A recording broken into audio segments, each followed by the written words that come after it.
அம்மனின் கோபத்தை தணிக்க தேவர்கள் முயன்றனர். ஆனால் முடியவில்லை. முடிவில் மகாவிஷ்ணுவிடம் ஆலோசனை கேட்கின்றனர்.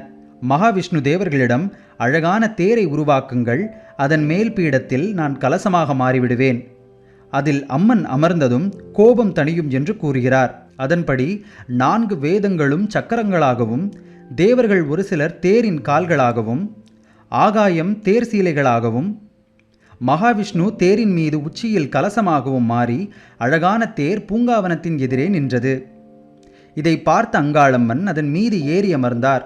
மற்ற தேவர்கள் அந்த தேரை வடம் பிடித்து பூங்காவனத்தை சுற்றி வந்தனர். அம்மனின் கோபம் முற்றிலும் தணிந்தது. தேவர்கள் அம்மன் மீது பூமாரி பொழிந்தனர். அங்காளம்மன் மனம் குளிர்ந்து தேவர்களை வாழ்த்தியதோடு தான் இங்கேயே கோவில் கொண்டு தன்னை நாடி வரும் பக்தர்களுக்கு வேண்டும் வரம் அளிக்கப் போவதாகவும் கூறினார். அதன்படி இன்றும் அங்காளம்மன் நாடி வரும் பக்தர்களுக்கு வேண்டும் வரத்தை அளித்து பாதுகாத்து வருகிறார்.